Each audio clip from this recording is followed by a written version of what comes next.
de l'été Sud Radio, 10h midi, Gérard Klein. Ouais, mais ça a l'air facile comme ça. Les routes de l'été, la radio, les machins, la musique et tout. Oh, c'est pas difficile. Tu parles 2 heures. Et 2 heures. Et même le monsieur qui est, c'est un récupérateur, il est ferrailleur? Non, pas ferrailleur, collectionneur. Ah, collectionneur. Et il m'a dit qu'il avait une activité ici, mais on lui demandera après. C'est bien ce qu'il fait? Oui, pas mal. Pas mal.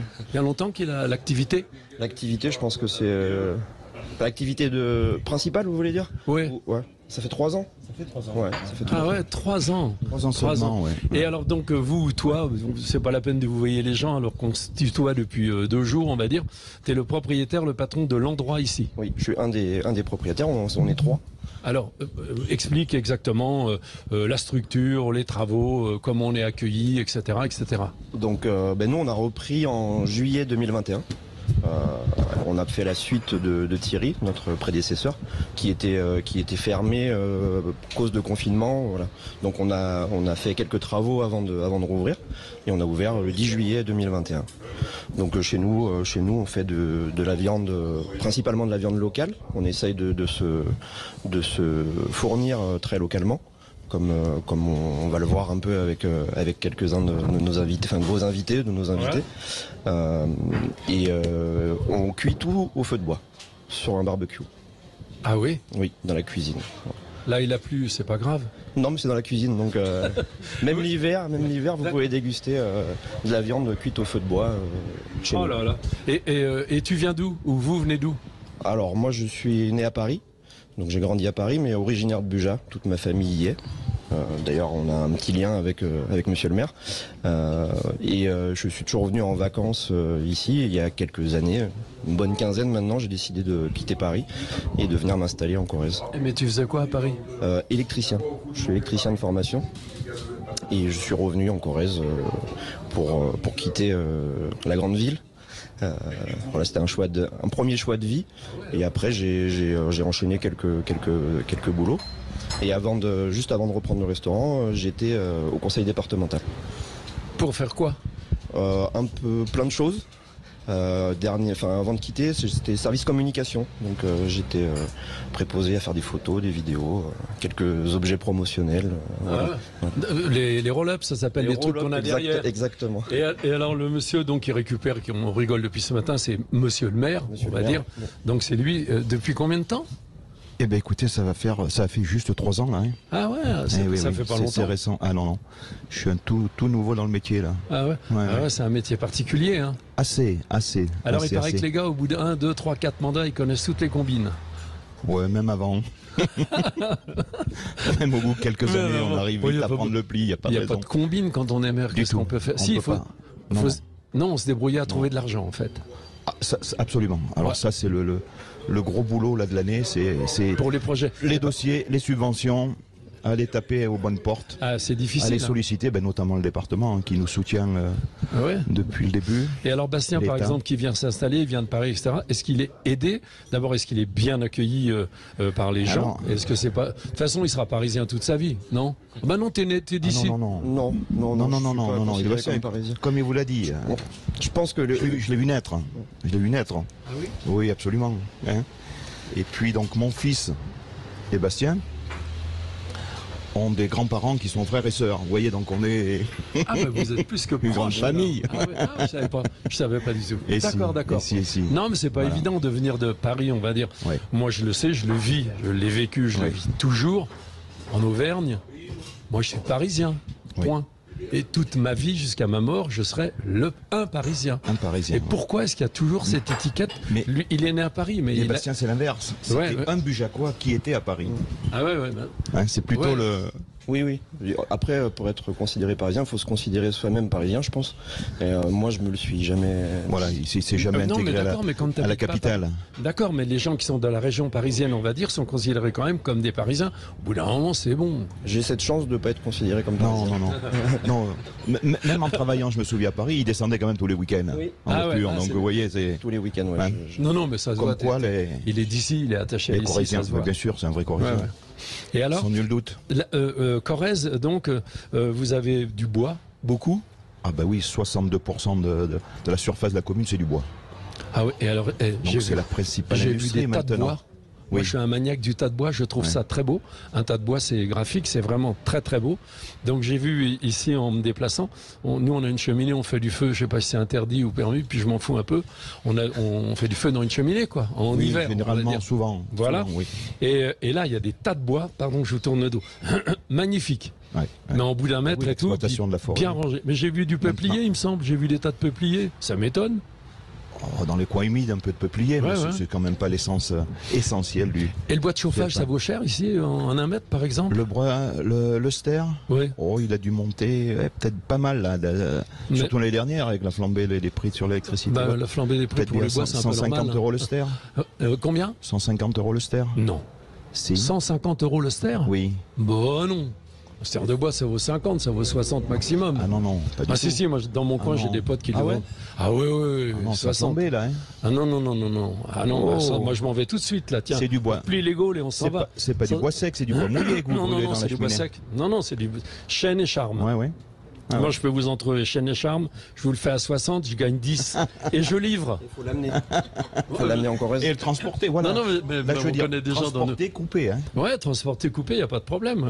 En 50. Non. Et dans nos coins, il y a des gens qui demandent du bois coupé en 30 Oui. pour Oui, des poids à la bois. il y a que des petits foyers qui prennent du 30. Ouais, Généralement, c'est du 50, mais. Les petits foyers, c'est quand il n'y a pas beaucoup d'enfants, c'est ce qu'il veut dire, non? Je sais pas. Ouais. Bon, Bastien, il est debout.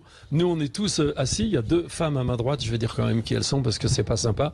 Et puis, c'est vrai que comme Honneur je aux suis dames, avec la même femme et que j'ai des filles, j'aime bien les filles. Je privilégie les filles. À droite, avec la robe bleue très jolie, elle m'a dit, la dame, un mot, Alain Mimoun. Oh, alors, ça m'a ému. Vous vous occupez, il faut que je vous passe un micro, du sport. Oui, donc je suis directrice du centre d'entraînement et d'hébergement de sportifs, donc créé par Alain Mimoun et Jacques Chirac, donc dans les années 60. Jacques Chirac, alors attendez, il y a un lien avec le président de la République? Je pense, oui. Un Tout petit à peu. fait. Ah bon? Non, je fais l'andouille. Et puis en face d'elle, donc, avec un jean, on va dire, non, un pantalon. Ah, l'harmonie, j'avais pas vu. Les chaussures avec bien sûr, un corsage rose, saumon. Non, même pas. Non, comme vous voulez. Ah ouais, coiffure et tout, star un peu. Quand même. Qu'est-ce que vous faites, rigole, comme activité? Moi, je suis agricultrice à Mémac et je produis du fromage de brebis avec mon fils. Ah, avec votre fils? Oui, Alors la brebis, vous en avez combien? on a 400 brebis laitières de race Laconne. 400. Ouais. Ça s'écrit comment, Laconne? Lacaune. Parce que si c'est les brebis qu'on lit Laconne, ça va les vexer quand même. Excusez-moi. Non, pas du tout. Je suis obligé parce que non. Ah ouais, je vois bien. C'est la race qu'ils ont dans l'Aveyron qui produit le Roquefort. Bien sûr. Voilà. Ouais. Il y a un chien, vous avez des chiens ou pas? Moi, j'ai pas de chien de berger, j'ai que des phoques. Ouais, non, mais il n'y a pas de danger. Non. Il n'y a pas d'ours, il n'y a pas de... On a des loups Ah qui ouais, quand arrivent. même. Ah, le retour Mais du loup, bon. là, oui, dernièrement. Ouais. Ouais. Faut lui mettre le micro plus près. Le retour du loup, oui, absolument. Oui, ouais. mais moi, mes brebis, comme on les traite, elles sont près des bâtiments et la nuit elles rentrent, elles restent pas dehors, elles sont pas en estive. Ah ouais. Et il n'y a pas de chèvres par ici? Pas beaucoup. Pas beaucoup, hein. Non. Non. On est dans une région où il y a beaucoup de limousines, aussi bien brebis que J'ai vu, ouais. vaches. Mais c'est marrant parce que ce matin, il y a le monsieur avec la veste beige, le Oui. monsieur derrière, Oui. qui a installé ce qu'on appelle des roll-up. Les roll-up, je vous explique le décor. Fais gaffe, t'as été piqué. Depuis ce matin, il y a une guêpe qui nous cherche. On pense que c'est une radio concurrente qui l'a envoyé pour nous déstabiliser. Mais ils n'y arriveront pas. Donc on a mis des roll-up. Roll-up, c'est pas un truc qui se mange, c'est une espèce de ruban qui fait presque 1 mètre de large. On le met verticalement. Sur le nôtre, c'est écrit Sud Radio, sur les routes de l'été, 10h à 12h. Et derrière moi, c'est écrit Corrèze, donc c'est pour faire de la pub, des photos, etc., faire de la communication. Et le monsieur qui vient de se lever avec la veste qui est du conseil général, non? Départemental, maintenant, on dit. Départemental. Il nous a dit, il viendra le dire tout à l'heure, il parlait du bois et de l'herbe, et en fait il disait quand on est en avion par exemple au-dessus, en petit avion ou en hélico, on se rend compte qu'il y a énormément de prairies, presque plus de bois. On revient là-dessus dans 1 minute, d'accord? Avec la Corrèze, l'envie d'ailleurs. Les routes de l'été Sud Radio, 10h midi, Gérard Klein. Bon, alors on est toujours évidemment à Buja, en Corrèze. Je continue avec les femmes qui sont à ma droite. Donc vous gérez des gens, vous gérez quoi? Des terrains de sport? Alors on gère une infrastructure, donc un centre d'entraînement de sportifs, où on accueille aussi bien des clubs locaux que des équipes de France. Qu'est-ce que vous leur apportez ou vous leur proposez? Alors on a des installations, donc des gymnases, pistes d'athlétisme, terrain de foot, terrain de rugby, espace bien-être, piscine, sauna, hammam, et puis une restauration et un hébergement de qualité. Il y a combien de places, combien de chambres? Alors on a 75 chambres, 210 lits. Voilà, donc et on affiche cela souvent complet depuis le mois d'avril. Et donc les clubs, les fédérations, les équipes viennent s'entraîner et puis profiter aussi de l'environnement de la Corrèze, donc sur des paysages et de cette forêt aussi, qui a fait que Alain Mimoun donc a créé ce centre ici, parce qu'on est à 720 mètres d'altitude, donc en plein cœur du plateau de Millevaches, et que c'est un endroit propice pour l'entraînement. Et pourquoi il est arrivé là, Alain Mimoun? Alors c'est sa femme qui était originaire, qui est des origines de Abuja, et donc il venait s'entraîner souvent et trouvait que l'altitude, l'air pur, les bois étaient vraiment propices à l'entraînement. Et donc il s'est dit, donc il a été champion olympique au marathon de Melbourne en 1956. Et après, il s'est dit, maintenant je suis célèbre et connu, et donc je vais créer un centre d'entraînement à Buja. Donc ça a été un peu compliqué, il a mis plusieurs années, jusqu'à ce que Jacques Chirac l'entende et l'aide donc à créer ce centre dans les années 60. Alain Mimoun, dans ces années-là, c'est pas évident. S'appelait Alain Mimoun, non? Puis même en 2023, c'est pas évident non plus. Alors? Oui, je pense que vu ses performances aussi, le fait qu'il devienne un athlète de haut niveau, ça va peut-être aider à l'intégration aussi en Corrèze. Oui, mais enfin, si Jacques Chirac dit ce mec-là, il est vraiment bien, il faut faire un truc pour lui, je pense que c'est bien qu'il l'ait aidé, quoi. C'est sûr. Et puis aujourd'hui, d'avoir une telle infrastructure dans une commune de 800 habitants, c'est vraiment une chance. Et puis parce que c'est aussi un outil de développement économique. Et vous l'avez connu, Jacques Chirac? Jacques Chirac, oui, bien sûr, mais Alain Mimoun, non, malheureusement, il est décédé en 2013. Et donc moi, je n'étais pas encore arrivée. Moi, je suis né en 42, donc je l'ai vu, je l'avais rencontré. C'était un bon bonhomme, un peu comme Jazzy. Michel, vous avez entendu parler de Michel Jazzy, qui courait aussi? Oui, moi je l'ai très bien connu. Ouais. Qui est lequel, Michel? Non, Mimoun, bien entendu. Mais Jazzy aussi, c'était des mecs sympas. Je suis un vrai Bujacois, je suis né à Buja, moi. Oui, je sais. Et alors, il était comment, Mimoun? Humble? Il était assez atypique. Ah, ouais, c'est-à-dire il était un petit peu... un peu imbu de sa personne. Vous voyez, alors il se promenait, il aimait bien montrer sa photo, il aimait bien... il se la pétait un peu? Pavoiser, un petit peu. Alors Si. C'est vrai? Si, oui. Ça fait rien, il était bon quand même. Non, mais il était... Oui, voilà, par contre... Il n'est pas d'accord, là? Il n'y a aucun souci. Moi, je suis tout à fait d'accord, je ne l'ai jamais rencontré. Non, vous êtes trop jeune. Trop jeune Si. J'en ai entendu souvent parler avec le centre, de toute façon. Ouais. Ah, c'est marrant. On n'est pas très loin. Mais bon, ce qu'il fallait dire, vous avez fait allusion à Jacques Chirac, mais c'est vrai que c'était un gaulliste historique. D'ailleurs, il avait été décoré par le général de Gaulle après sa médaille en 56. Donc c'était quelqu'un qui c'était un patriote. Ouais. Vous voyez, il avait la France au cœur. Ah ouais. Ouais. Et alors, qu'est-ce qui reste dans des régions comme ici, la Corrèze, comme personne dont on parle toujours? Il y a Mimoun, évidemment, il y a Jacques Chirac, et il y aurait qui d'autres? Des personnes, des personnalités? Nous, ici, on avait eu quelqu'un qui avait épousé une Bujacoise, c'était Henri Troyat. Ah ouais? Oui. Donc, membre de l'Académie française, et voilà, qui venait effectivement régulièrement à Buja. D'accord. Mais plus proche, il y a par exemple l'ancien patron du bistrot ici, de ton bistrot, Bastien. Oui. Il est intéressant? Oui. C'est un personnage. Et il est comment? Raconte. Non, il est parti. C'est une figure locale, ouais. C'est Thierry. Alors le surnom c'était Le Gaz. Voilà, et on a nommé notre restaurant l'établissement parce qu'il disait toujours que c'était son établissement. Et il y a une grosse voix, une grosse barbe. Donc en hommage, on a nommé le restaurant comme ça. Ah, c'est bien, c'est sympa. Ah, c'est important, hein. La transmission de l'énergie des gens qui sont ou généreux ou qui boivent des coups, en tout cas qui font partie d'une région, quoi. Il y a un grand monsieur là qui est à ma gauche maintenant, et là il y a du monde. Aujourd'hui il y a du monde, hein, les gars, attention. Donc c'est très important, c'est un personnage très important. Il s'appelle Petit, il est immense. Combien vous mesurez? 2 mètres. Et vous faites quoi de vos 2 mètres du basket? Non, je n'en fais plus. Il a les yeux verts, c'est beau, hein. Ah ouais, non, c'est rare. Le maire a les yeux bleus, lui, les yeux verts. Non, c'est vachement bien. Alors, vous, qu'est-ce que vous faites dans le coin? Alors moi, donc, je suis conseiller départemental du canton, donc à laquelle la commune de Bugeat appartient, du canton qui s'appelle le canton Plateau de Millevaches. Et en même temps, donc, je suis vice-président du conseil départemental et président de l'espace Mille Sources, donc du centre sportif. Alors quand on a des activités comme ça, on a beaucoup de réunions, comment ça se passe? C'est intéressant, c'est intéressant. Et c'est pas un peu fatigant des fois? C'est fatigant, c'est d'autant plus intéressant que donc en tant que vice-président, j'ai comme délégation les aides aux communes. Donc ce qui est très important pour nos amis maires, pour les aider dans leurs projets d'investissement, de réalisations diverses et variées, que ce soit des écoles, des routes, des mairies, enfin des... Mais les rapports que vous avez entre vous, c'est le tutoiement? Absolument. C'est important. Oui, Jean-Yves, maire de Bugeat, je le connais depuis très longtemps. Il faut dire que je suis donc conseiller départemental et avant conseiller général, puisque depuis la réforme en 2015, donc ça va faire 20 ans que je suis conseiller départemental sur le territoire Plateau de Millevaches. Et vous avez une famille?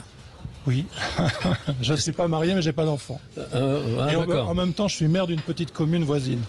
Voilà, donc vous avez le temps, vous dormez un peu? Ça m'arrive, difficilement mais ça m'arrive.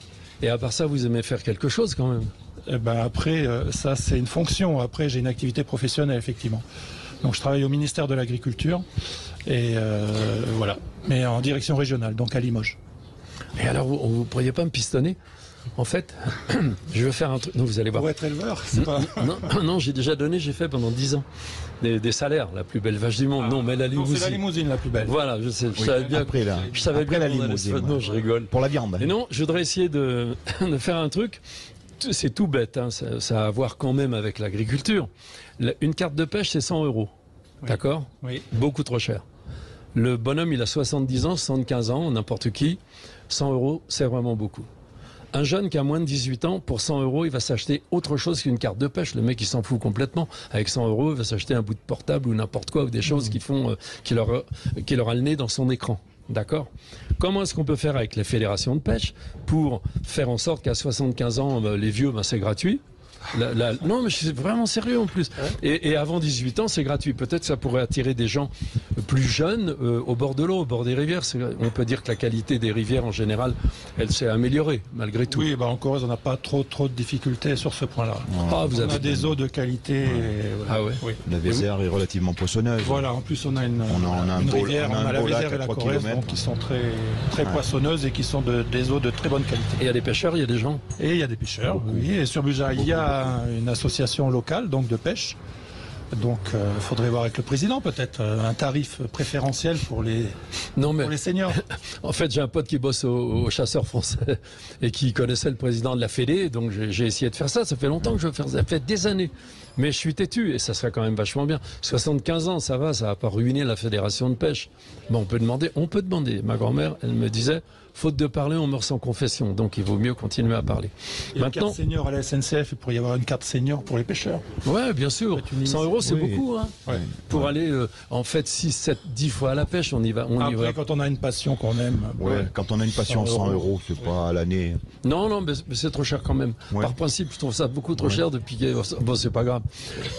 Les roll-ups qui sont derrière nous, sur celui qui est juste derrière moi, donc c'est marqué la Corrèze. Et je comprenais pas pourquoi il y a 2 R, bien sûr, il y a un R inversé, qui est écrit comme il faut, et un R inversé. Absolument. Alors Absolument. C'est ce que m'a dit. Donc je sais pas si Jean-Yves va donner l'explication. Ouais, je savais pas, c'est vachement bien. Il y en a un qui regarde le passé et l'autre qui regarde l'avenir. Très très bien. Voilà. Ah, c'est une très bonne idée. Voilà. Après, c'est vrai que quand on le lit vite, on fait pas forcément attention que le R est inversé. Ah si, on le voit. Voilà. On le voit, ça choque et déjà ça attire l'œil sur le. Comme au département, donc il connaît un peu l'historique. Qui est-ce qui a eu l'idée? Ah non, là je suis trop jeune pour... C'était même avant, voilà, c'était avant que... Et à la com, tu faisais quoi alors? Je faisais les photos des événements du département. Souvent Christophe, les élus, le président. D'accord. Voilà. Et puis juste avant que je m'en aille, la marque Origine Corrèze avait été créée. Donc on était très mobilisés sur les petits reportages sur les artisans, les producteurs corréziens. Et donc c'est pour ça aussi qu'on a été labellisé dans les premiers. Moi j'avais eu un peu l'info avant, labellisé Bistrot Origine Corrèze. Donc voilà, il faut justifier de quelques produits locaux, boissons, plats, enfin voilà. Alors boissons, c'est quoi? Donc on a des vins corréziens.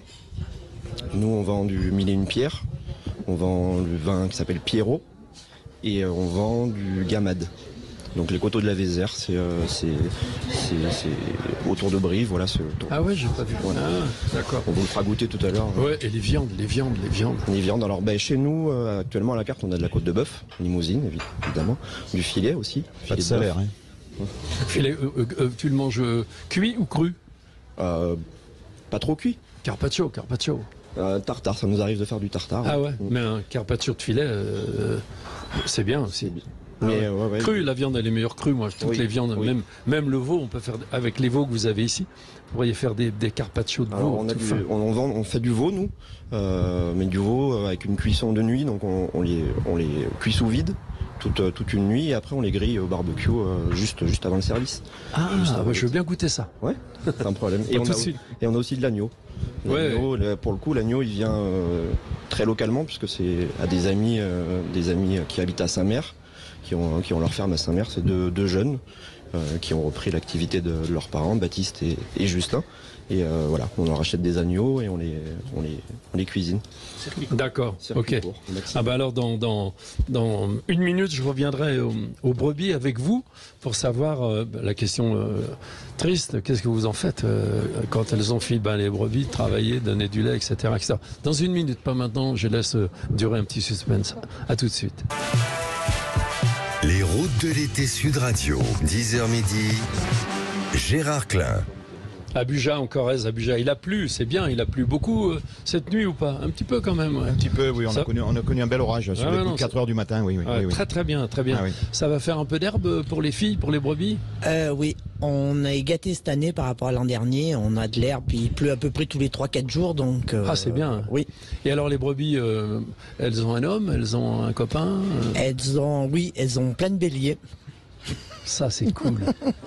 Ah ouais, et un bélier, c'est sympa ou ça tape sur les gens? Ça peut taper. J'ai déjà donné, je me suis fait casser le coccyx. Mais bon. C'est bizarre. Non, mais ils sont pas méchants, mais il faut faire super attention. Ah ouais, c'est dingue. Oui. C'est agressif, hein. Non, j'ai été récupérer un petit agneau et je me suis baissé. Ils étaient tous enfermés, ils n'étaient pas contents parce qu'il y avait des brebis en chaleur à côté. Ah ouais, c'est compliqué à gérer. J'ai pris un coup de tête. À quelle heure mal placé. À quelle heure vous démarrez le matin? 6 heures.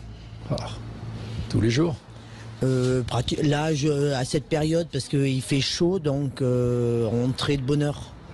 Vous travaillez à la main, non, machine? Non, on traite à la machine et puis après il faut qu'on fabrique du fromage, donc il faut qu'on ait le lait relativement tôt.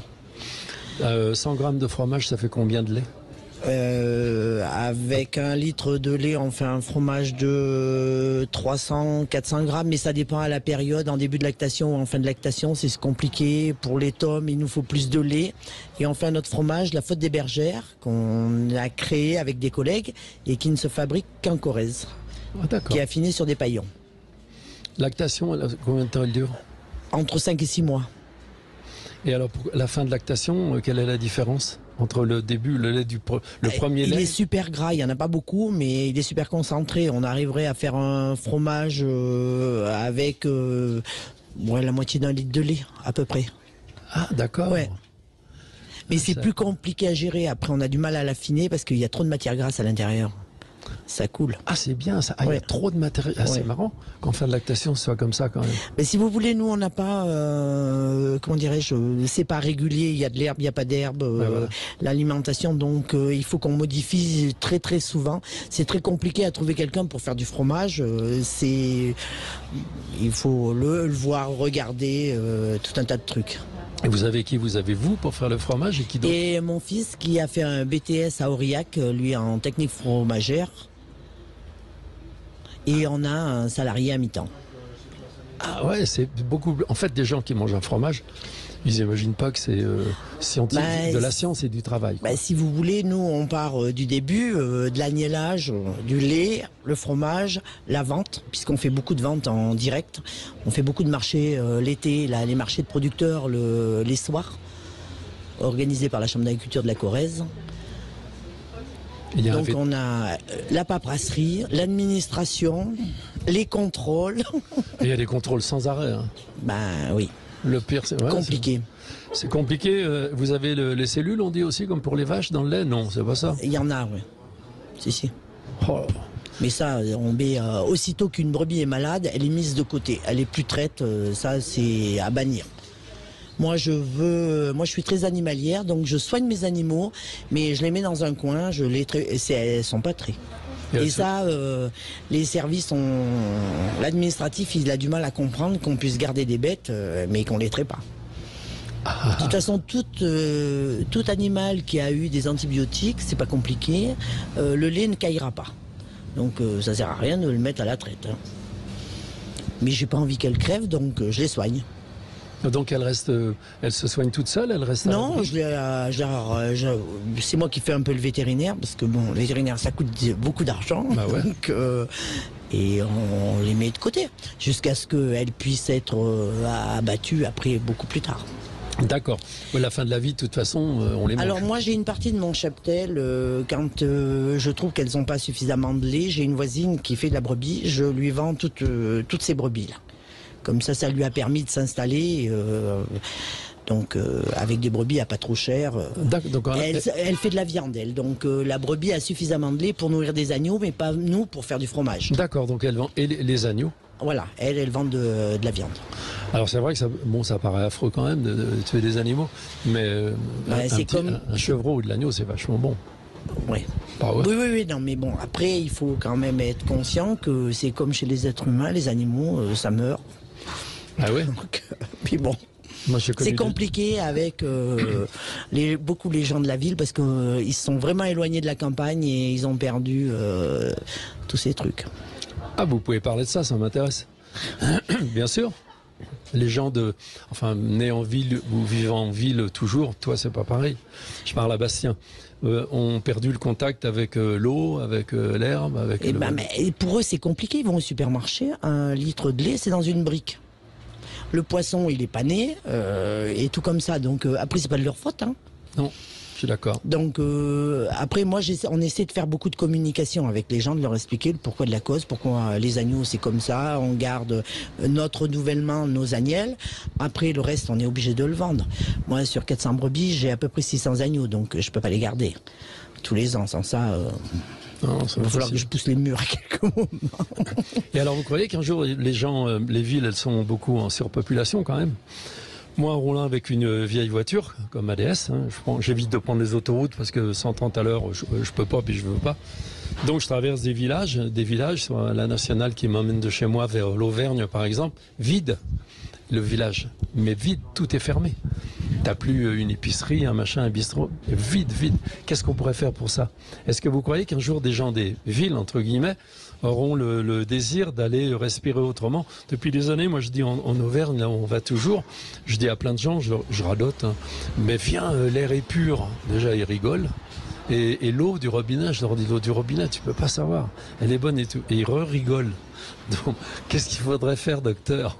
Non, pour séduire les gens et leur dire, mais essayez de changer. Je sais pas. Et c'est pour eux, l'été c'est bien, mais c'est compliqué. Ils ont du mal à comprendre comment on peut vivre ici. Moi, je pars du principe qu'on travaille ici ou à la ville. On rentre chez soi, on fait ce qu'on a à faire. Et puis on a des activités, on n'est pas loin, on est à 5 km de Limoges, 5 km de Brive, 5 km de Clermont. Et, si on veut faire des choses, on peut les faire. Hein. En fait, ils ont peur de s'emmerder. Ben un peu. Bon, mais bon. On a Internet aussi. Ouais. La fibre, hein, on est bien fibré. Hein. Attends, je vais mettre le micro près de toi. Oui, voilà. Donc, C'est je voulais rebondir. Le maire de Bugeat en Corrèze. Voilà. Ouais, je voulais rebondir sur ce dossier-là parce qu'on a vu un revirement après la période Covid. Pour nous, on avait aussi des maisons fermées. On n'a plus d'immobilier disponible sur la commune. On n'en a plus. Tout a été racheté. Tout a été racheté. Il y a eu une envolée pendant lors de la deuxième année de Covid phénoménale. On le revers un petit peu, effectivement, ce sont des résidences secondaires. Ouais. Et ce sont des résidences qui en ce moment sont ouvertes. Oui, Vous voyez. Alors par contre, ces gens-là, bien entendu, ne sont pas inscrits sur les listes électorales, ils ne rentrent pas dans les dotations d'État. Mais ils font vivre le pays l'été. Ouais, c'est Et déjà ça, bien. on l'a connu depuis la Covid. D'accord. Depuis la Covid, oui. Bah, au moins, Mais ça a été, c'est pas spécial à Bugeat, hein, ça a été un petit peu général. Sur, on sent quand même l'effet un petit peu climatique. On sent que les gens recherchent à nouveau un peu de nature, un peu de fraîcheur, un peu de... Alors je rebondis sur, pour le centre, puisque Patricia est là, je me souviens l'anecdote de Teddy Riner, hein, donc... qui est quand même notre champion. Le petit maigrichon, là. Le petit maigre, voilà. Il est top, voilà. là. Il disait, vous voyez, le micro. en cette période Voilà. en ces périodes de canicule et tout, moi je viens m'entraîner à Bugeat. Et ben je peux vous dire que les matins, il faut une petite laine quand on sort du lit, hein, quand on va se promener dehors. C'est vrai. Bah oui, il fait frais, mais c'est bien. Voilà, c'est bien. Et après, ça monte dans la journée partout. Bien entendu. Et les nuits sont Mais fraîches. les nuits ici sont fraîches. Voilà. Les nuits, on respire. Ouais. Voilà. Ah non, c'est bien. Et Ouais. donc il est venu ici s'entraîner. Oui, il est venu plusieurs fois au centre sportif. Vous l'avez accueilli? Alors moi, je n'étais pas encore là, mais il est venu. Bah, oui, je savais que 4 ans que je suis à Bugeat, mais oui, il est venu. Hein, les équipes. Et vous étiez où avant? Alors j'étais où avant? J'étais à Tulle et avant encore à Limoges. Donc je m'occupais de développement économique, de financement de start-up, voilà. Et puis ça a été vraiment un choix de vie justement de vouloir. Moi je suis corrézienne d'origine, mais je voulais vivre sur le plateau de Mille Vaches. Donc j'ai saisi l'opportunité, voilà, de ce poste à l'espace Mille Sources. Et voilà, vraiment pour vivre ici, parce que c'est sûr qu'on est vraiment, on a une qualité de vie. Je dis, si on n'écoute pas la radio, si on n'écoute pas les informations, en fait, on est vraiment dans une bulle et finalement, la vie, on est pas mal, quoi. Ah ouais.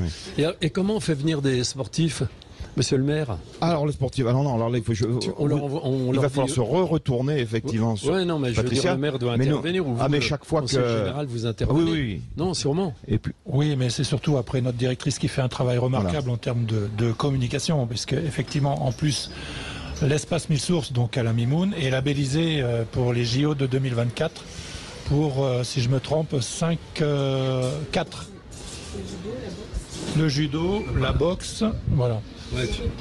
Attends, Voilà. on recommence. Le judo, la boxe? Le rugby à 7 et le basket. D'accord. Voilà, donc on espère avoir des équipes qui vont venir s'entraîner pour les JO. Là, la semaine dernière, enfin depuis 15 jours, on avait l'équipe de France de boxe qui était là. Donc ils m'ont confirmé qu'ils allaient revenir. Chaque année, ils viennent depuis 2007. Ah non, c'est pas évident. Hein. C'est un très gros travail de communication. Ensuite, il y a effectivement des aides du département pour les clubs corréziens qui viennent, alors pas que les clubs d'ailleurs, les associations corréziennes qui viennent aussi au centre sportif. Et on accueille aussi, ce qu'on n'a pas dit, c'est qu'on accueille tout type en fait de public, pas que des sportifs, parce qu'on a une capacité de restauration, d'hébergement, des salles de réunion. Donc on accueille des séminaires d'entreprise, on accueille des seniors pour des séjours sport santé, on accueille des écoles. Des seniors pour des séjours sport santé. On accueille le service postuler, Gérard, vous pouvez commencer à réserver. Ouais, comment j'ai pas entendu, pardon? Je dis, vous pouvez commencer à réserver. Ouais, bah, d'ici la fin de la... il me ramène à l'EHPAD à 6h. Hein. Là, j'ai une grande journée aujourd'hui. On a une très belle EHPAD à Bugeat, sachez. Hein. Ah, alors tu vois. Alors, voilà. Et la moins chère de France. Et la moins chère de France. Alors moi je plaisante toujours avec les EHPAD. Ouais. En fait c'est pas évident. Je vais quand même un jour réussir à approcher les EHPAD. Mon idée elle est moi j'aime bien rigoler en fait.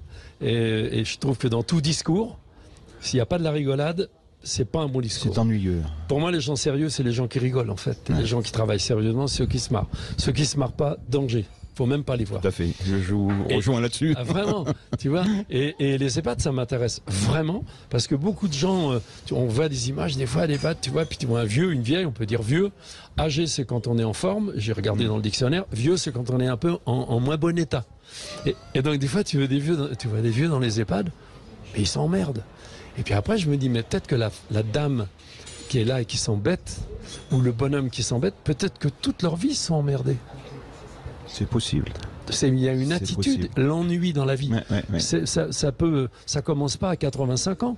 Peut-être que de toute sa vie, ou bien c'est quelqu'un qui était peut-être pas sympa ou agressif ou énervé, donc il y a un moment où on s'ennuie. Et c'est regrettable, parce qu'en fait, moi, évidemment, comme plein de gens, j'ai pas envie d'aller à l'EHPAD, mais quand même, il y a des fins de vie.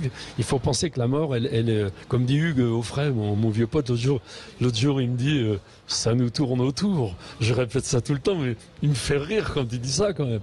Et ben en fait, la mort, ça existe, ça fait partie de la vie, donc il faut gérer cette partie de vie qui est, on est vieux quand même, tu vois, puis après, on va dire salut à tout le monde. Et donc, je trouve important d'y réfléchir autrement qu'avec des mecs dans des bureaux et des costards qui, en fait, voient des comptes, des comptables, on va dire. Mais j'ai rien contre les comptables. La preuve, une petite pub. Présenté par Clarisse Automobile, distributeur Citroën. 10h midi, Gérard Klein. Marie, oh bah alors elle est en train de s'asseoir. Le cabinet médical aujourd'hui, il y a vachement de monde. On est content, vous pouvez pas savoir. Donc ça se déplace, on a des manches debout, un truc qui s'appelle un manche debout. Le mot est vraiment moche, mais c'est vraiment pratique. C'est une table qui fait moins d'1 mètre de circonférence. Bah, tout le monde sait ce que c'est qu'un manche debout. On peut s'accouder, on peut parler, dédicacer des livres, faire le fiero dans les conférences, on est dans ce soir, etc. C'est top. Donc manche debout, à ma gauche, Marie qui est là, qui va nous parler. Monsieur le maire qui est toujours au même endroit. À Buja en Corrèze, toujours. Voilà, bravo, à Buja en Corrèze. Et Antoine, donc, on n'en a pas parlé, mon passager dans la DS jaune. Il faut savoir que la DS, elle est oui, technicien aussi également. Technicien, il fait tout. En fait, mécano. Il fait tout. Non, pas mécano. Non. Pas vraiment mécano. Alors là, je te laisse, Gérard. Pas vraiment mécano. Et puis à droite, donc, la dame qui nous parlait du centre sportif, etc. Le grand du conseil départemental. Mademoiselle Brebis là-bas et puis c'est tout, mais on a entendu tout à l'heure qui est forfait alors, vas-y. Oui, on vient d'apprendre une grosse information, vous le savez, Sud Radio, la radio de la Coupe du Monde de rugby, et on avait une grosse inquiétude samedi en regardant le match de l'équipe de France face à l'Écosse, parce que quelques joueurs sont sortis sur blessure, notamment un joueur très important, Romain Ntamak, le numéro 10 de l'équipe de France. On vient de l'apprendre il y a quelques minutes. Il sera forfait pour la Coupe du Monde. Rupture des ligaments croisés au genou gauche. Ça fait mal. C'est une très grosse information parce que c'était le numéro 10 titulaire et le joueur qu'on ne voulait pas perdre sur blessure à quelques semaines maintenant, quelques jours du début du mondial. Voilà. Donc c'est un petit peu l'hécatombe là maintenant dans le milieu du rugby. On attend aussi d'autres IRM, d'autres examens. Tout à fait, Thierry. Revenons donc sur ce match que nous avons regardé l'autre jour. Je l'ai regardé moi-même personnellement, qui vous cause grand amateur de rugby, Gérard Klein. Et le petit gars, je lui ai mis un SMS à la fin du match. Je connais rien du tout au rugby. Donc à la fin, lui il connaît vraiment, c'est son truc quoi, le rugby. Je lui ai mis un SMS en me disant il a regardé, il a dû vibrer et tout. Je lui ai mis t'as vu top et tout, et je lui ai mis 2 noms. J'ai mis Dupont, comme j'y connais rien du tout. Il y a un mec qui s'appelle Dupont qui joue dans l'équipe. Antoine Dupont. Antoine Dupont, il est remarquable. Moi j'y connais, donc j'ai vu cette figure. Et comment il s'appelle, Thomas Ramos. C'est tout. Pourrait remplacer aussi. Attends, je mets un petit SMS à Antoine dans la piole, dans l'hôtel où on était à côté, tu vois. Et puis il me répond pas. Bon, c'est pas grave et tout. Et en fait, la vérité, on peut dire la vérité. Oui. C'est que notre marathon est très difficile. C'est fatigant ce qu'on fait quand même, on roule vous. Donc il s'est endormi. Je me suis endormi devant le match, mais je l'ai rattrapé. Je me suis levé le lendemain matin à 6h30 du matin. Il m'a dit, je vais regarder en replay. Non, mais c'est vachement intéressant. Antoine qui est là, en fait, vraiment, il a joué au rugby. Il aime vraiment ça. Moi, je n'y connais rien. Mais quand on regarde le match, comme tout le monde l'a regardé, si tu veux, c'est vraiment émouvant. Mais c'est de l'émotion, quoi. C'est autre chose que le football, ça n'a rien à voir. Totalement, entièrement d'accord. Et c'est vraiment émouvant parce que tu sens que les gars sont pas des...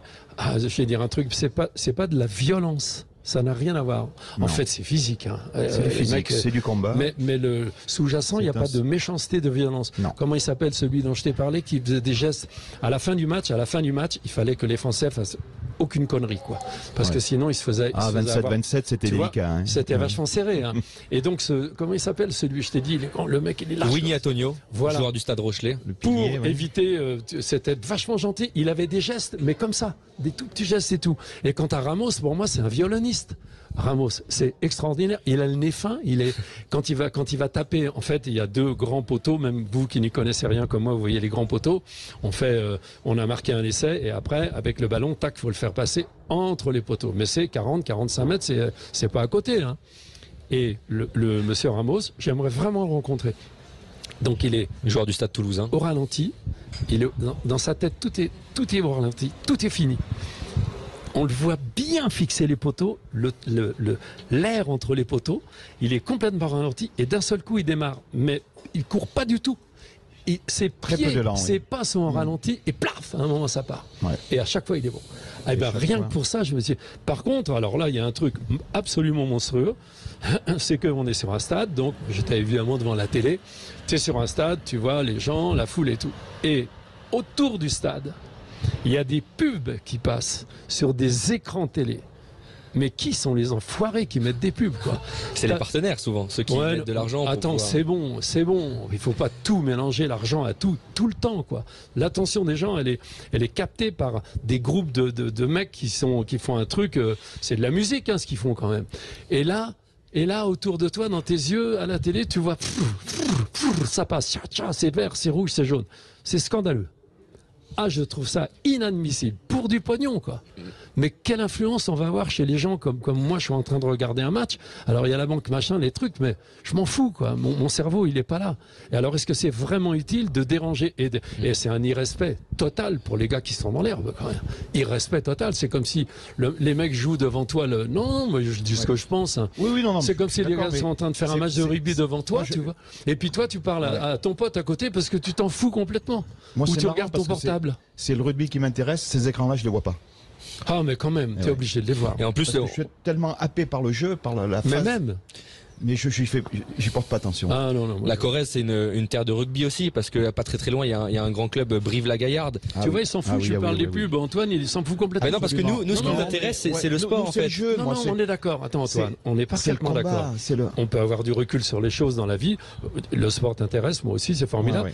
Mais cette présence de lumière qui tourne tout autour d'un stade où il se passe des choses importantes, c'est bon, fin de la parenthèse. Je comprends, effectivement. Vas-y, Antoine. Ouais. Non, mais c'est ça, la Corrèze avec ce magnifique club de Brive-la-Gaillarde historique, c'est aussi une région de rugby ici. Bien sûr. Alors moi je peux en parler effectivement, je suis un ancien aussi joueur de rugby. Vous avez joué où? J'ai joué à Mémac, à Ussel. Donc des clubs voisins, voilà, ici, des clubs voisins. Et je suis le CAB depuis 1972. Fidèle supporter. Alors pour remplacer Ntamak justement, qui on l'a appris forfait, qui est-ce que vous, en tant que supporter, vous voyez remplacer Romain Ntamak? Moi je vois bien un petit Antoine Astoy. Joueur du Stade Rochelet. Joueur du Stade Rochelet, voilà. Bien entendu Jalibert derrière, mais ouais. Ou Thomas Ramos peut-être aussi qui peut dépanner aussi à l'ouverture. Non. Thomas Ramos, c'est un numéro 15. C'est un numéro 15 à ce poste. C'est le meilleur arrière au monde, quoi. Comme Antoine Dupont est le meilleur demi-mêlée. Ah non, je pense qu'il faut qu'il reste en 15. Alors, vous qui, comme moi, ne connaissez pas le rugby, Dupont, quand il y a des images en plan serré de ce mec-là, j'ai jamais vu une concentration pareille. Il n'y a plus rien qui bouge sur sa tête, sur sa tronche. C'est un phénomène. Ah, c'est un drôle de truc. C'est un phénomène. Et donc, Antoine, je lui ai dit, mais il y a un mec, dis donc, il y a Ramos, le violoniste, je l'appelle le violoniste. Et l'autre, je dis, il s'appelle Dupont. Évidemment, l'autre, il me dit, c'est le meilleur joueur du monde. C'est contre-pied, il a même réussi à crever un ballon ce week-end avec son jeu au pied. Il a réussi à crever le ballon. Le dégagement. Le coup de tatane qu'il a envoyé. Voilà. C'est une pointure. Et si on veut effectivement gagner cette Coupe du Monde, si on veut gagner cette Coupe du Monde, voilà, il nous faut l'axe, effectivement, le 2. Ben vas-y, continue, monsieur le maire. Le 9. Comment gagner une Coupe 8, du Monde? Voilà. Il nous faut des gars d'excellence. Et aujourd'hui, on les a. Alors, qui peut décider de choisir lui ou lui? Ah ben ça, c'est tout le rôle de l'entraîneur, du manager, de Galtier. Mais moi, Astoy, pour l'avoir vu notamment sur la Coupe d'Europe, il est quand même champion d'Europe. Avec le Stade Rochelet, le double champion d'Europe. Ils ont perdu en finale du championnat de France. Je pense qu'il faut reconnaître que c'est quand même un petit hold-up. Il méritait largement la victoire devant le Stade Toulousain. Je crois qu'il a pointure. C'est une pointure, c'est un gars qui ne se déstabilise pas. Et il est capable de tenir un match entier. Et physiquement, c'est un costaud. La réponse, donc, dans quelques jours, on verra le choix du staff du sélectionneur du 15 de France. Sélectionneur, mais moi on verra bien. Je ferai ce choix-là. Combien de kilos on perd dans un match? Combien de litres d'eau? Combien de litres d'eau? Alors je l'ai su. Je me souviens plus. Non, mais à peu près, je veux dire, tu perds je sais plus combien que c'est. Ça dépend de combien de temps tu joues déjà. Voilà, ça dépend. Mais c'est quelques litres, je crois. Hein. Ah oui. Je crois. Hein. Et surtout quand il y a des grosses chaleurs comme en été au mois de septembre pour la Coupe du Monde. C'est top. J'ai vraiment pris du plaisir à regarder ça. Et la veille ou l'avant-veille, évidemment avec Antoine, avec la jaune, on roule quand on fait des kilomètres, des kilomètres. Et puis on a commencé à entendre à la radio les filles, le football. Et lui, il m'a raconté que l'entraîneur, en fait, le gars, il aurait pu Hervé Renard. Voilà. Renard, Renard, plein de ronds en allant dans les Émirats ou je sais pas Arabie quoi. Il a dit Saoudite, non, j'entraîne les filles. Remarquable. Et donc, il y a eu les tirs au but. Donc, on a arrêté la voiture. On s'est mis au bord de la route. Avec maintenant les téléphones, c'est top. Tu vois. Lui, il s'est acheté une enceinte pour écouter de la musique dans la bagnole. Parce qu'il n'y a rien dans ma voiture. Il n'y a pas de chauffage et tout. Même pas de clim. Chaud et tout. Il y a la clim, c'est un éventail. Donc, on s'est arrêté au bord de la route. Il a mis son téléphone, l'enceinte, comme ça on avait les commentaires vachement forts et tout. Et on a regardé les filles, l'équipe de foot féminine qui jouait. Mais là c'est pareil. En fait, quand on connaît rien du tout à un sport, je veux dire foot ou rugby, eh ben on est vachement ému. Si on regarde, on dépasse. Bon, toi tu connais, monsieur le maire, vous connaissez les joueurs, les trucs et tout ça. Nous on connaît rien. Mais c'est vachement émouvant. Mais vraiment. Et surtout cette séance de tir au but d'anthologie où c'était stressant. Ah ouais, c'était vraiment stressant. Et elles ont perdu malheureusement le quart de finale de la Coupe du Monde. Mais très beau parcours, on l'espère pour les JO. Un meilleur résultat. C'est des championnes aussi. Ah non, elles reviennent de loin. Elles reviennent de loin. C'est pareil, le jour où on fera de la radio, par exemple, on aura une émission de radio, tu vois, ou un truc comme ça. Tac, moi j'aimerais voir les filles. Renard, la grande, et puis même les autres. Et même Dupont, il faut voir Dupont, il faut absolument. On a eu une interview, d'ailleurs, Sud Radio a eu une interview exceptionnelle de Dupont, exclusive, qui a retrouvé sur la page YouTube de Sud Radio avec Patrick Roger, le patron de cette radio. Voilà, donc Sud Radio, c'est la radio du rugby en fait. Et la radio de la Coupe du Monde de rugby. Alors normalement, Antoine qui est là devrait suivre tous les matchs de la Coupe du Monde. De l'équipe de France. De l'équipe de France. Suivre, coller au basque de l'équipe de France, faire des vidéos, des trucs, des reportages comme il sait faire. C'est vachement bien, il a du sera le 10 septembre. Le 8 septembre, normalement. Tu commences. C'est prévu. C'est ce qui est prévu. Et un truc vachement important que j'ai oublié de dire ce matin, mais c'est vraiment important, et là, c'est beaucoup plus important que tout ce qu'on vient de dire. Quand tu as bu ton café, Antoine, tu as une tache au bout du nez. Donc c'est pas très grave. Non, t'as vu? C'est vrai. Ah oui, je confirme. On fait de la radio. C'est la mousse. C'est vrai. Mais la radio, c'est ça. La radio, c'est que des images, mais c'est à l'intérieur. C'est des images à l'intérieur. Bah non, on est filmé là. Alors il nous reste, on y reste un petit peu de temps. Une minute. Une minute. Une minute. Bon, une minute, on finit sur le rugby alors? Non, je veux juste dire bonjour à Marie qui est à côté de moi. Bonjour. Encore. Allez, au revoir Marie. Au revoir. T'as bien fait de venir. T'as bien fait. Je peux vous donner du 1 au 15. Non, mais c'est bien, c'est vachement bien. Je savais pas que vous y connaissiez à ce moment-là. Et puis un monsieur qui est arrivé qui élève des moutons, c'est bien ça? C'est ça? Oui, c'est ça. Des moutons et des vaches, mais des moutons. Des moutons et des vaches aussi? Les deux. Ah bon? Oui. Tout en race limousine. Ah, la limousine, ils ont bien travaillé, les gars de la limousine. Oui, on peut remercier nos anciens pour ça. Ils ont bien travaillé. Alors, par rapport à d'autres races, je trouve que vous, les gens de la limousine, vous avez vraiment bien travaillé dans la mesure où la viande, elle est bien commercialisée partout. Il y a un vrai suivi et puis les animaux sont de bonne qualité, quoi. Oui, puis c'est une race très rustique qui est bien adaptée à notre territoire pour s'occuper de l'entretien des landes et des packages. Alors, la limousine, l'avantage qu'elle a, je crois, c'est qu'elle n'a pas un squelette trop lourd par rapport à une que j'aime bien, qui s'appelle la Salaire. À la vache, vous voulez dire? La vache de Salaire, que je considère comme la plus belle vache du monde, mais on va pas s'engueuler maintenant. Non, la limousine, elle est belle. Elle est plus rapide, elle est plus speed, la limousine, quand même. Ouais, elle protège bien ses veaux, on peut dire. Elle est plus vive. Faut pas trop aller les chatouiller. Les gens qui travaillent, avec des limousines trouvent que c'est un animal qui est plus vif que la Salaire. En fait, elle a été apaisée. C'est la Salaire qui a conquis l'Amérique. Les mecs, ils avaient pour la plupart des vaches de Salaire. aux États-Unis, il y a beaucoup d'élevage. Mel Gibson, j'avais rencontré à Paris il y a longtemps, et donc on parlait de nos vaches, quoi. Sauf que lui, moi j'en avais 50, entre 50 et 70. Lui, il devait en avoir sur 3000 hectares, je sais pas combien. Ah oui. Donc, mais ça fait rien. Il aimait vraiment bien la vache de Salaire. Ouais, la Limousine, elle est plus vive, la Salaire est plus tranquille, plus apaisée. La Salaire, elle a un avantage extraordinaire, c'est qu'elle a un bassin complètement élastique, quoi. Donc, on peut lui mettre un taureau blanc dessus, un charolais. Elle va faire le veau tranquille sans appeler le vétérinaire. C'est quand même pas mal. Je l'aime bien, t'as vu? Madame Brebis m'écoute. Non, mais c'est vrai, je veux bien que tu lui prêtes ton micro. Alors, vous êtes surprise de m'entendre parler comme ça? Ben, eux aussi, mais je savais que vous éleviez des vaches. Ah, j'en avais déjà entendu parler. En fait, c'est la seule chose dont j'ai eu envie depuis que j'étais petit, c'était d'élever des vaches. Il y en a qui veulent être médecins, président de la République et tout. Moi, et j'ai réussi, j'ai eu de la chance, puis j'ai travaillé, à trouver une ferme, donc, en Auvergne. Je l'ai fait pendant 10 ans, puis après j'ai arrêté. J'ai eu aucune prime, j'avais 50 ans, donc j'étais pas jeune agriculteur, donc je n'ai absolument rien volé à personne. J'ai remis tout en état parce que c'était vraiment le bordel. Et avec Lionel, qui travaillait avec moi, on a fait un truc qui était bien, qui était vraiment bien. Les animaux étaient en bonne santé tous. On se disait que le principal, comme vous disiez ou tu disais, c'est que les animaux sont en bonne santé. Bah oui. Donc pour qu'ils soient en bonne santé, faut bien s'en occuper. Ben ouais. Bien les nourrir, que ce soit propre. Donc ils sont comme les gens, il faut pas qu'ils soient stressés. Ouais, exactement. Et c'est ce qu'on faisait avec Lionel. C'était cool, on va dire, c'était tranquille.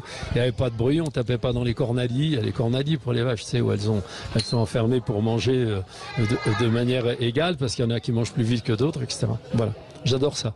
Bon, je suis âgé, on va dire, mais je retrouverai une ferme, je recommence, j'adore ça. Je sais pas pourquoi, là, ça doit vous faire la même chose, la présence des... Non ? Oui, c'est exact. Vivre avec des animaux, quoi. C'est plaisant. Ouais. Il y a un vrai rapport que de l'extérieur, on ne peut pas ressentir, en fait. Non, c'est ça, puis travailler avec du vivant, il y a des jours, ça a des inconvénients, mais la plupart du temps, c'est quand même assez agréable. Ouais. Hein ? Ah oui. Elle est d'accord? Moi j'adore. Ouais, ça se voit. Quand elle en parle, ça se voit. Et donc à ma gauche maintenant, le président de la séance, c'est le maire, on va dire, on fait comme si c'était une séance. Il lui tient le micro. Donc vous, c'est Marie et vous travaillez dans le vivant aussi? Oui, tout à fait. Alors c'est quoi votre vivant à vous? Ça a du poil? Oui, alors j'ai un élevage d'alpagas, donc qui est composé d'une vingtaine d'animaux. J'ai aussi des myrtilles cultivées et un gîte. L'alpaga, ça a un petit peu une tête de quoi? Ça ressemble à quoi? Ça a un petit peu une tête de nounours. Ouais. C'est poilu. Oui, un nounours. Oui. Est-ce que ça crache comme les lamas? Oui, ça crache aussi comme les lamas, mais ça ne vise pas forcément les humains en fait. C'est une histoire de dominance où simplement quand on amène en fait le mâle à la femelle, l'alpaga va cracher sur ses congénères, mais pas forcément sur l'humain. Voilà. D'accord. Et on amène sur le mâle à la femelle, on n'amène pas la femelle au mâle. Non, c'est le mâle à la femelle. Parce que dans la vie, en général, c'est le gars qui, si ta femme elle est d'Auvergne, l'homme il va en Auvergne. C'est ce qui se passe. 99 fois sur 100, c'est vrai, c'est l'homme qui suit le territoire de la femme. C'est rigolo, non, quand même. C'est vrai. Non, je suis sérieux. Et comment vous êtes tombé là-dedans, dans l'alpaga? Parce que vous pouvez tomber dans l'autruche? En fait, c'est un ami qui m'en avait parlé, donc de l'alpaga. Donc ça a piqué ma curiosité. J'ai fait plusieurs visites en fait d'élevage et je suis tombée en fait amoureuse de l'alpaga. J'ai fait plusieurs formations pour la transformation de la fibre. Ah bah oui. Et l'aventure a commencé. Voilà. Et vous faisiez quoi avant? Alors moi j'ai repris l'exploitation agricole en 2005 de mon père suite à son décès. Quand j'avais 18 ans et j'étais encore au lycée. Il était installé en bovin et ovin viande. J'ai fait ça pendant une dizaine d'années et pour différentes raisons, j'ai cessé l'activité. Je suis partie pendant 5 années et j'ai relancé l'activité sur l'exploitation. Et alors quand vous avez parlé de l'alpaga, vous avez dit de la fibre, vous n'avez pas dit de la laine. Oui. J'ai remarqué, t'as vu, je sais pas si bien, j'ai l'air. Mais quand même, j'écoute. On parle en fait de fibre et non de laine pour l'alpaga. En fait, c'est une histoire de microns. L'alpaga a une fibre très très fine et voilà, pour comparer à un cheveu humain possède un diamètre de 50 à 100 microns et l'alpaga commence à partir de 15 microns jusqu'à 24. Il peut y avoir bien sûr des alpagas qui ont un micronage plus élevé, mais c'est par rapport à la génétique ou à l'âge de l'animal. Ah d'accord, c'est pour ça que ça tient chaud en fait. Ça tient chaud, c'est hypoallergénique en fait, ça ne pique pas la peau. Et en fait, à l'intérieur de la fibre, le canal est creux, ce qui permet de faire respirer en fait la matière en fait. D'accord. Voilà. Et alors, la brebis, la laine de la brebis, c'est plus gros du coup? Ouais, mais ça n'a rien à voir. Et puis, elle est très mal revalorisée. Là, on la vend 10 centimes le kilo. 10 centimes le kilo? Quand ils veulent bien la prendre. Alors, on la donne. Sur une brebis, il y a combien de kilos? Nous, les lacognes, il n'y en a pas beaucoup. Il y en a à peine 1 kilo. Oh, quand même, pour une brebis, s'appeler la conne. C'est pas sympa. Tu peux pas lui changer de nom. Mais c'est la race, j'y peux rien.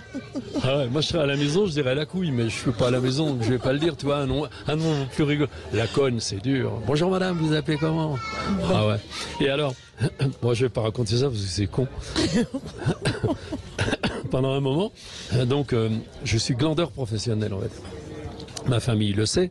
Pendant un moment, avec Laurent Le Gall et Grégounet, on allait aux États-Unis pour TV5 Monde et la chaîne Voyage et on filmait des gens. Moi, j'aime les gens, en fait, ça m'intéresse.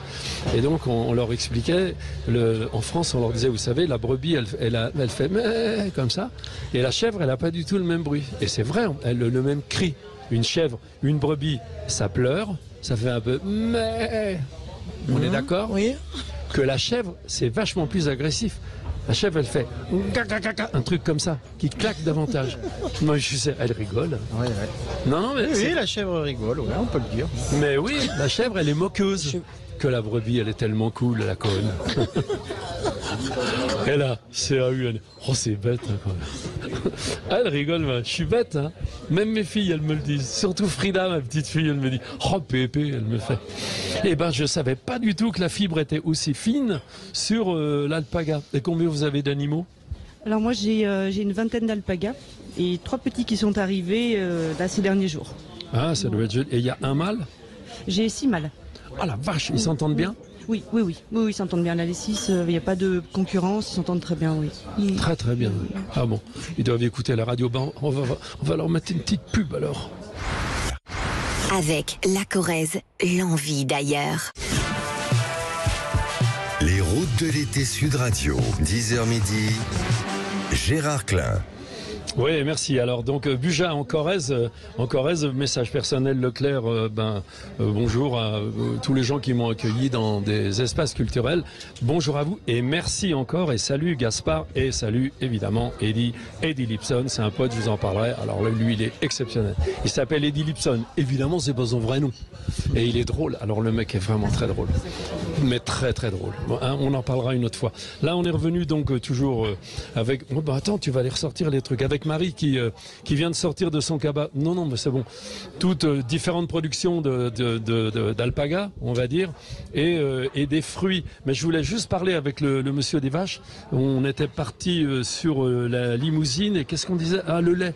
Est-ce que ça donne beaucoup de lait? Parce que là, notre amie qui élève les brebis, elle dit qu'elle en a une limousine, et elle lui donne pas de lait, en fait, pas beaucoup. Oui, mais alors la brebis limousine n'est pas reconnue pour sa production laitière. Clairement. Ah, je pensais à la vache. Mais la vache non plus, c'est pas une grande productrice de lait, c'est plutôt tourné sur la viande, que ce soit le bovin ou l'ovin, c'est plutôt la viande, l'intérêt de la limousine. Et c'est surtout parce que c'est une race qui peut valoriser du terrain, comme je le disais tout à l'heure, plutôt piètre, enfin mauvais. Alors si on la soigne bien, on arrive à des productions exceptionnelles, hein, surtout sur la vache. Aujourd'hui, la race limousine, les gros producteurs reconnus arrivent à sortir des bêtes vraiment de qualité. Mais pour chez nous, ce qu'on vient chercher dans cette race, c'est plutôt la rusticité et sa capacité à valoriser des terrains plutôt mauvais. Voilà. D'accord. Donc en été, elles sont dehors.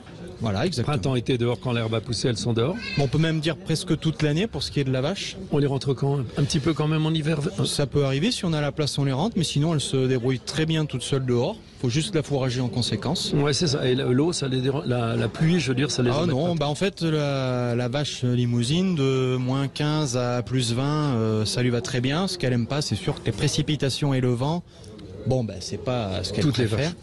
Après, pour la brebis, on a plus intérêt à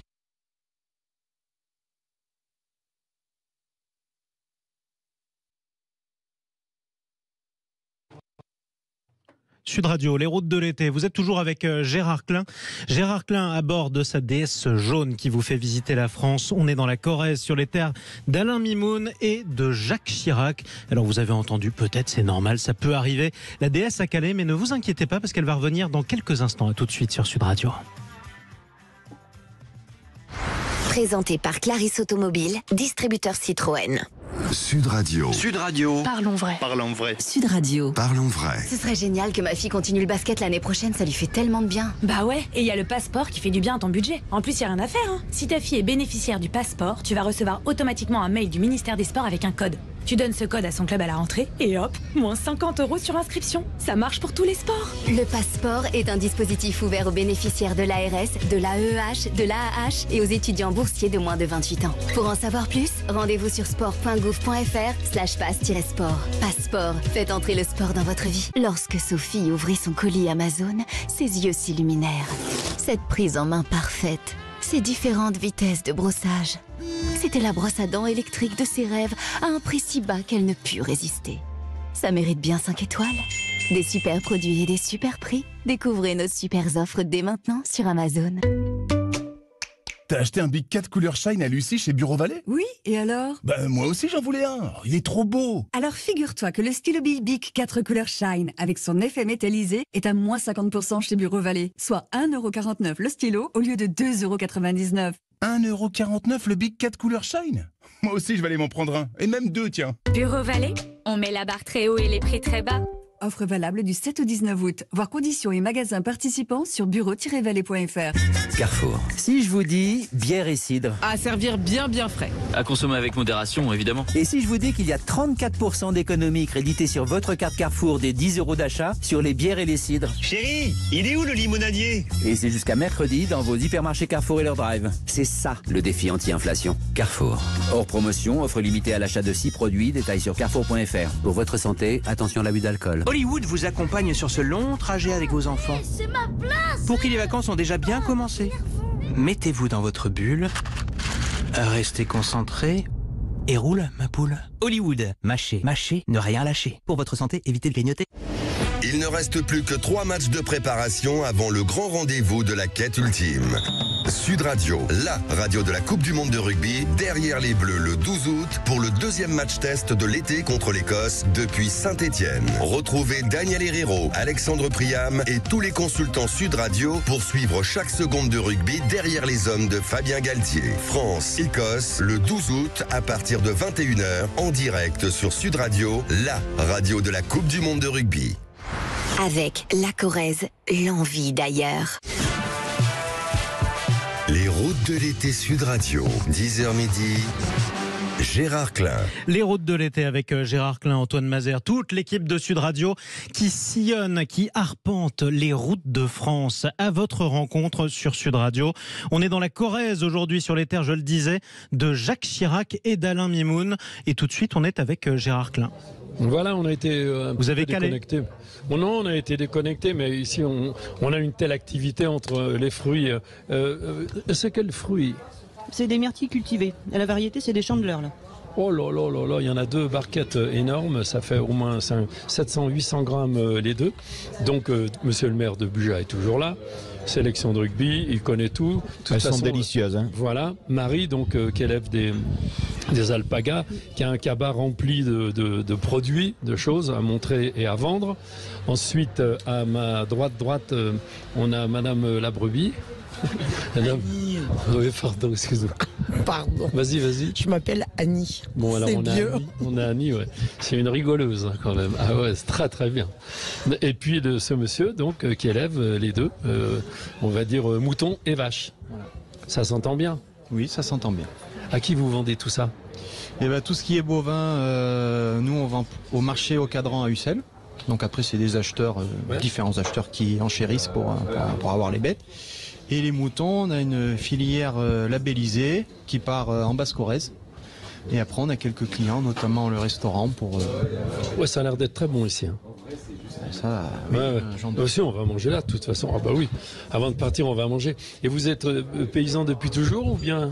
Ah oui, moi j'ai fait des études là-dedans. J'ai repris la ferme de mon père et de mon oncle avec mon frère. Donc ça va faire une petite quinzaine d'années maintenant. Et moi j'ai grandi là, j'étais à l'école à Buja, j'ai fait toute mon enfance ici, quoi. Et je suis très heureux aujourd'hui de reprendre le patrimoine familial. Alors c'est facile à reprendre ou c'est compliqué avec les vieux? Ça dépend des vieux. Moi j'ai eu la chance d'avoir des vieux sympas. Voilà. On gagne du temps, tu vois, en disant ça. Si on tourne autour, on perd 1 heure. Là c'est clair. Ils sont sympas? Ouais, ils sont sympas. Ah, c'est bien. Les miens sont sympas. Ouais. Ah ouais, c'est bien, hein. C'est compliqué. Moi j'ai connu en Auvergne un gars, je me souviens plus comment il s'appelait. Il voulait être instituteur, professeur. Et son père, il a jamais voulu. Et ben, je l'ai vraiment bien connu, je l'aimais bien. Et il était malheureux. Il était vraiment malheureux dans la ferme. La ferme, c'était moche, c'était crade. Et il le disait, il me disait, mais moi, j'ai jamais voulu faire ça. Je lui dis, pourquoi tu l'as fait? Ah, ben, parce que mon père a voulu. Et donc, il y a plein de gens qui ont été forcés, c'est vrai, peut-être pas maintenant, mais à cette époque-là, par les parents, quoi. Il fallait reprendre la ferme, non? Oui, certainement. Moi, je l'ai fait pas sans contrainte, parce que moi, ça a été mon choix. Voilà. C'était pas le choix de mes parents, par contre. Ah bah alors? Pas du tout. Et moi, j'ai 2 fils. Je leur ai bien dit, si vous voulez rester, vous restez, mais c'est votre choix. Ça n'est pas contraint, forcé. Si vous voulez partir faire autre chose, vous y allez. Parce que c'est trop compliqué, il faut travailler tous les jours, il faut être présent. Si on veut partir faire quelque chose, une bête peut être malade, donc il faut rester, intervenir, ou il y a un coup de fil, les brebis sont sorties, les vaches sont là. Donc il faut vouloir, pas de contrainte. Il faut vouloir rester là. Ah ben, et pourquoi ils voulaient pas, les parents? Ils faisaient quoi? Parce que mes parents avaient des vaches, on avait une toute petite ferme et ils crevaient presque la dalle. Ouais, je comprends. C'était compliqué. Moi, je suis d'une autre génération, je suis beaucoup plus jeune qu'un monsieur et il n'y avait pas de fric. Donc ils voulaient qu'on aille faire autre chose pour monter. Bien sûr, oui, s'élever dans la société. S'élever, voilà. Et alors, ils avaient quoi? Tracteur? Pas de tracteur? Il y avait un petit tracteur, mais bon, c'était quoi? C'était un IH, je sais pas, 325, un tout petit truc, je sais pas, ça faisait peut-être 50 chevaux. Gasoil? Oui. Ouais, le bruit. Oui, non, mais c'était tout petit, nous, il y y avait 10 vaches. Pas de cabine, rien du tout. Ah non, il fallait pas se retourner avec, parce qu'on s'aplatissait. Ouais, mais je comprends bien. Voilà, non. Ah ouais. On ne se rend pas compte, c'est vrai que les gens qui achètent de la brebis, du mouton ou une vache, ils se rendent vraiment pas compte. C'est pas du tout triste, hein, au contraire, le travail et tout, mais les gens ne se rendent pas compte du travail, du plaisir d'abord que vous pouvez prendre à vivre, comme tu disais, travailler avec du vivant. Oui. Et puis de l'épanouissement que ça apporte. C'est un travail très difficile, mais après, on est un autre bonhomme. Oui, c'est ça. Après, il y a des contraintes, c'est sûr. Mais le fait d'être son propre chef tous les matins, c'est quand même un luxe, on peut dire, aujourd'hui. Mais c'est vrai qu'il y a beaucoup de contraintes. Le vivant, c'est tous les jours. C'est tous les jours. Ça tombe malade, il faut les déplacer, il faut s'en occuper. L'hiver, il faut leur apporter à manger tous les jours. C'est vrai que quand on a grandi dedans, on sait à quoi on se dirige. Mais ça peut être un choc pour les personnes pas habituées et pas au fait de ce métier-là. Voilà. Ben oui, c'est tous les jours. Alors nous, avec la différence avec monsieur, c'est que nous, on a un contact aussi humain puisqu'on fait des marchés. Moi, depuis 30 ans, je fais ça et donc on voit beaucoup de monde. Et c'est ce qui est super intéressant parce que souvent dans les fermes, il y a plein de gens, ils sont un peu enfermés dans leur monde et ils voient de moins en moins de monde. Ouais. Donc c'est pas simple. T'es une communicante. J'essaie. Oh, ça se voit. Hein, ouais. Et Marie, donc, qui est à côté de moi, toujours à gauche, avec son cabas qu'elle a reposé par terre. Donc, elle est dans l'alpaga. Mais vous êtes mère en plus. Oui. Pas maman. Mère. Si. Les deux. Mère et mère. Si. Et alors, j'ai vu tout à l'heure, il y a un beau gars qui est arrivé. Alors, quand je dis que c'est un beau gars, les mecs qui trouvent ça bizarre. C'est pas bizarre du tout. C'est mieux de dire, le maire, il a les yeux bleus. Ça vaut le coup de dire qu'il a les yeux bleus, tu vois. Ah, t'es revenu, toi, c'est bien. Et donc, il avait un enfant jeune dans les bras. Je lui ai dit, c'est votre mari? Elle m'a dit non. Non, effectivement, ce n'est pas mon mari. Et combien vous avez d'enfants? J'ai un enfant, j'ai un petit garçon. Quel âge? Il a 5 ans. Ah, c'est top. Voilà. Ah ouais, vous profitez à fond les manettes. Ah ouais, Oui, bien ça sûr, passe bien vite, sûr. Ça passe vite. Oui. Donc la fibre tellement fine, qui est-ce qui vous la transforme dans ce qu'on vient de voir là? Alors c'est des microfilatures françaises qui me transforment en fait mes toisons d'alpaga. Alors, on va regarder maintenant, si vous voulez bien, ce qu'elle a dans son cabas. Voilà. Et on vous le montre en direct sur le site de Sud Radio, sur l'application et sur Facebook également. Vous pouvez nous voir. Vous pouvez voir ce que fait Marie Freys, qui, on le rappelle, fait de la laine d'alpaga à Chaumeil, en Corrèze. L'alpaga possède une vingtaine de teintes naturelles. Donc en fait là c'est les teintes de mes animaux. Ouais, vas-y, je te le tiens. Ce n'est pas du tout de teint. Ouais.